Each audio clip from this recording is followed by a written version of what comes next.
I've been launching online businesses for the past 12 years now, and in that time I've gone from peeling potatoes in a kitchen to starting 8 businesses that have collectively generated over 35 million online. I've helped clients generate over 100 million in results. I founded the UK's #1 marketing event for entrepreneurs called AdClients, and I've impacted tens of thousands with my knowledge. And for every business I've successfully created, I've followed the same 11 simple pieces of advice that you can use right now to create the business of your dreams. These 11 things cost little to no money, but they're highly impactful. So let's walk through them right now. So the first thing, and I think about this with every business I launch, what is the value vehicle gonna be? It's so important that now, in today's digital economy, that we are making sales off the back of value as opposed to just pushing someone to the sale with no value given. You know, the old school way of doing this is you might have like a Facebook ad that you run that points someone to a sales page where you offer a product. And this was successful for a long time, but we're going back 10 years where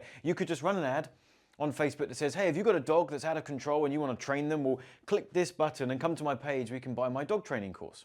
Again, that used to work. It doesn't anymore. What we find now is needed is that we move the sale to over here and we have something in the middle. We have some way of providing value. And you might say, well, is that a sales funnel? I hear this phrase floating around where I've got to get someone to first come into a sales process, sales funnel, move them through to the sale. The answer is kind of, but some sales funnels are still too heavy on the sale as opposed to providing value and allowing the law of reciprocity to kick in, where you give to someone and so in exchange, subconsciously, they want to give back. And oftentimes that comes in the form of them becoming a customer and a client. So when you're thinking about what marketing vehicle you're going to use, I want you to think about what value vehicle you're going to use. I like things like webinars, online challenges, vehicles and sales funnels where I can first provide value, true value to the prospect before I ever ask for the sale. And what's interesting about doing this is you will ultimately, when it's all said and done, you'll have more of those people from ads buying stuff anyway. Because the people that click and come straight to a sales page, they're not going to buy much.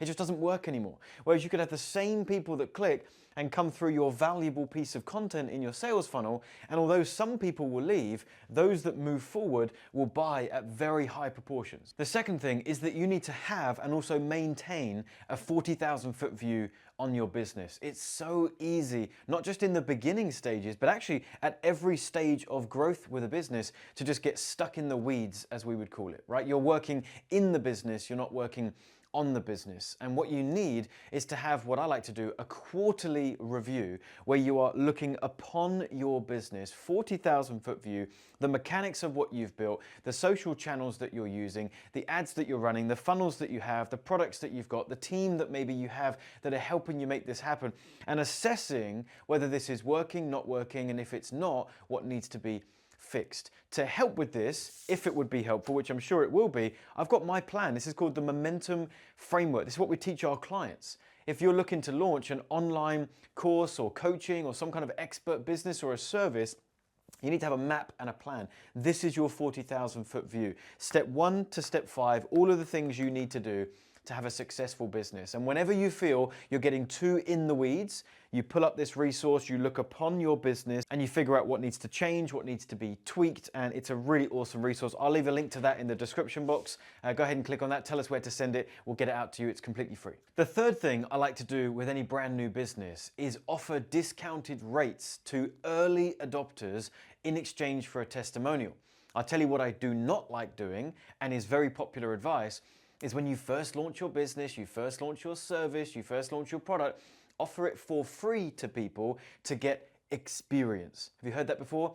I think that's terrible advice. The idea that you want to go do some video services or you want to do some coaching or you want to do anything else and you should do it completely for free in the beginning in exchange for a story, it doesn't work.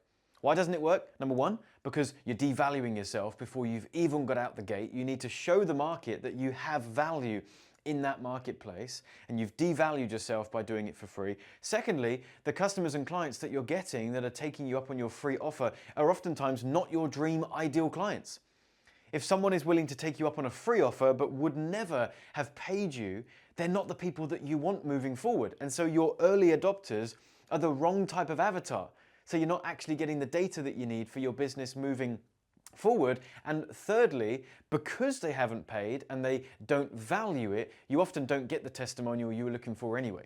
The whole purpose of doing it for free is so that then you can get those people results, use their testimonial, and that'll help you grow your business moving forward. But because they haven't paid, they don't pay attention, they don't do the work, you never get the story anyway. A better way to do this would be, instead of discounting your program, let's say when you first launch, you want to have a $1,000 program, okay? You want to have an online course that comes with some training and a little bit of coaching, and it's going to be $1,000. Rather than saying, hey, to the first 10 people, you can have it for free in exchange for a story, fingers crossed. No, what we're going to do instead is we're going to say, look, I'm going to slash this price for the first 10 people. I'm going to give it to you 50% off, $500, but here's the kicker.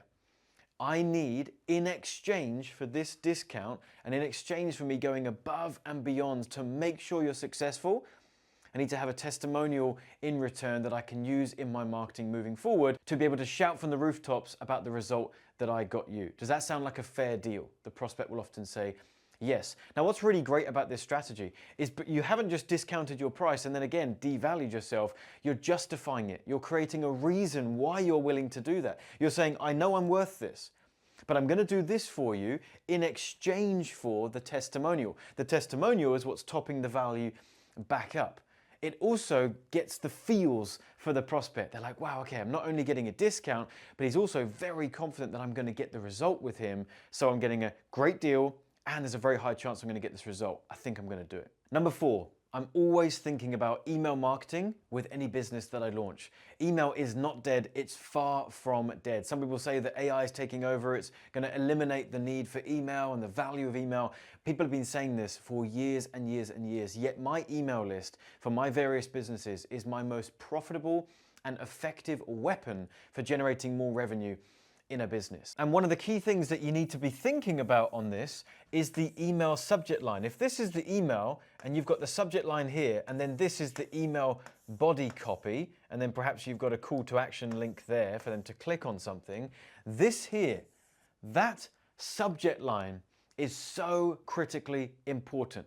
Because if you can't find a way to get someone to see an email in their inbox from you and your business and actually see enough value in clicking on that email, then they're never going to read this, they're never going to click this, they're never going to come into your sales process, and they're never going to hear about your products. So this triggers all of this. So what I want to share with you are some of my best performing subject lines that get incredibly high open rates, and I'm going to put them up on the screen right now and talk you through them. The first one is, this sales script works like magic. Okay, just that. That was the subject line. It got a 63% open rate. So if you've got 1,000 people on your email list, 630 of them would have opened for this subject line. So now you can adapt this for your business and your industry. This diet plan works like magic. This insert blank works like magic. The next one is, this took me 6 years to learn. That got me a 62% open rate. Here's another one. Here's my honest advice to you. Insert their name. Any autoresponder or CRM can do that. Replace with the name. 55% open rate. Breaking down my $10 million webinar. 52% open rate on that one. People like the intrigue of you're breaking down something. You're taking them behind the scenes, behind the curtain. And I tested 5 different sales funnels. Here's the results. 51.26% open rate. I'm demonstrating in that subject line that I've done the work for you. I tested 5 of these different things, and I want to share with you the one that works. So there's an element of feeling like you're saving them time. They want to open that email and get the result. So I tested 5, insert blank. Here's the results. Number 5 is the idea of building your network. It's building relationships with people. You've probably heard the phrase, your network is your net worth. The idea behind that statement is the more people that you know that hold value, the more you've got people you can call upon, you can ask favors, and whenever you get into a tricky situation, your network is going to help you get out of it. Now, there is some truth to that. However, some people can take this too far and can do it too wrong. They just think that the whole game plan is to use and manipulate people. So you're trying to build a network of people that you can take from, and that is not the goal here. The idea is building true relationships with people. And in fact, when you're first building those relationships, you're not looking for anything in return. You're simply looking to build that friendship, build that relationship, perhaps even give to them with no expectation of getting anything in return, but just knowing that now these people are sat in your network, that if you ever did need to call upon them, you've got a much higher chance of getting some help in a moment where you needed it. I've been able to connect with some, incredible people in our industry. Stephen Bartlett, spoken at multiple events for us now a good friend. Sarah Davies, the same. These are two dragons on Dragon's Den, which is the UK equivalent of Shark Tank over in America. These are now good friends of mine. How has that happened? Well, let me give you an example of Sarah Davies. I wanted to connect with her. I thought she was an incredible British female entrepreneur, and I wanted to connect with her more. I wanted to be able to spend some time with her. But it's not like you can just find this person's mobile number and start texting them, right? And even if you did, you're not going to get a response. So you have to work your way up to these relationships. Now, in this scenario, I had some capital to put in place. And so we had a client workshop, a small workshop, 30 or 40 people. And so I paid. I reached into my pocket and I gave her agency some money to have her come and speak at our event. And then what did I do when she was there? I endeavored to build that relationship with her. I made sure she felt really comfortable. I made sure she felt really taken care of, made sure she had some lunch, made sure she had a room to sit in to get away from the group if she needed to.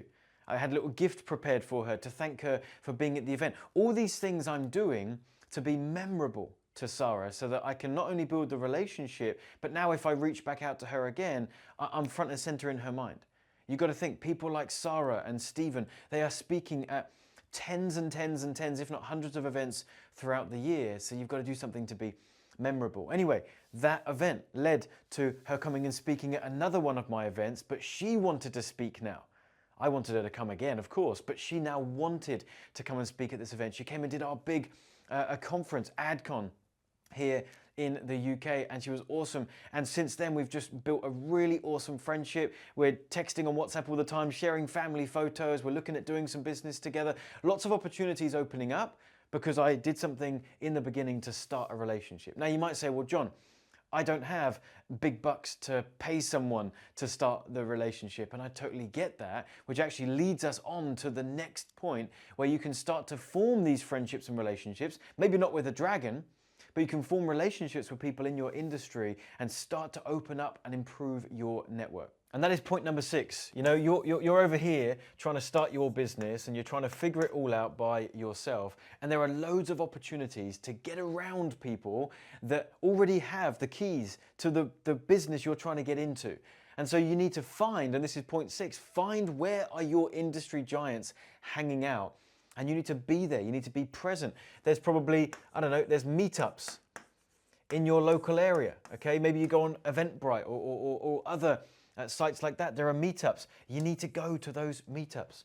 Maybe there are workshops that you can attend where people are perhaps teaching a certain topic, and you can go there to not only learn that topic, but also now connect with other people that are at that workshop that clearly have a similar business to you and are in a similar sector. And then there's masterminds, okay? This is a really great way to connect with people that are playing the game that you're trying to play or are currently playing at a much higher level. I've got 3 masterminds: Momentum, Expansion, and Titan. And each group is tailored to a slightly different level of entrepreneur. Momentum is for people who are just starting out in the coaching and expert and service-based space, and they're trying to get to 6 figures. And so we have some great training in Momentum, but we also cultivate an incredible community and a mastermind feel in there. Then we have Expansion. This is for coaches and experts and service providers that are already at 6 figures and multi-6 figures, and they're looking to scale to 7 figures. So again, we give them the coaching and the tools and the resources that they need, but we now have an incredible mastermind within that program of people that are doing the same thing. What we find with Expansion is someone comes in to be a part of that mastermind and they get a return on joining that mastermind just by selling their services to people in the room. Now, that doesn't mean that you come in with an intention to sell, but it does mean that, for example, like Ali Temple, who's one of our members, who his business is helping other business owners with client success and putting the right coaching systems in place. So he joins a mastermind with good intentions. He wants to be there. He wants to collaborate. He wants to connect. He wants to provide value. But naturally, because he's there, there are other people in that mastermind that go, I think what you do is actually what I need. And then Ali might say, well, actually, I think what you do is what I need. Maybe there's a collaboration to be had here. Maybe we buy each other's stuff. And it's a rising tide raises all ships. It's awesome. Then we have our third one called Titan. And this is for people who are already playing at 7 and multi-7 figures, looking to scale to 8 figures. Same thing, really high level mastermind. So find the groups where people are already hanging out and you need to go and be present and be a part of these. And the final one is go to events, Shameless plug, come to AdCon. It's the greatest marketing event here in the UK. We have 1,000 people that come, and you will make some of the best friendships in this industry, and your network will grow and expand beyond what you thought was possible in the time frame you thought was possible. So many options here. Find where people are hanging out and be there, be present. Number 7 is take action before you feel you're ready. Sometimes you won't go and sit in these rooms because you feel like XYZ needs to happen before that would make sense. If I'm gonna go to AdCon, I'm only gonna go if I can get one of the special seats, the VIP seats, sit at the front. Until I can do that, I'm gonna plug away and work on this myself. You may find that that takes 2 years. Whereas just going and sitting in the cheap seats perhaps might have been the answer to your problems. We've got an amazing client now called Sariki, and he came to AdCon, and this was last year. He won't mind me sharing this. And he came and he sat in the cheapest seats right at the back, off on the corner, wasn't sure if he should have even been here, tried to pull a bunch of money together just to get the cheapest ticket available. Yet he sat there, he took action when he didn't feel ready, he learned from the event, he went home, he implemented it, and changed the game for his business. He came back to AdCon the following year to celebrate hitting $100,000 in his business. And now he's up on stage at the next AdCon collecting his 100K award. Just awesome, awesome stories. So many just like this. So take action before you think you're ready, and you'll probably be able to propel yourself forward quicker than you thought was possible. Number 8, maximize every opportunity to get that momentum and get the wheels turning in the business. One thing that I see people doing is that when they're first starting out, they're launching their business, they're looking for those macro things. They're going, I want to make sure that the actions that I'm taking are big ones, they're needle movers, they're actually getting something done in the business that's going to propel us forward. And the reality is, that is not actually what gets the wheels turning. When we think about momentum, what actually happens is it's the little movements.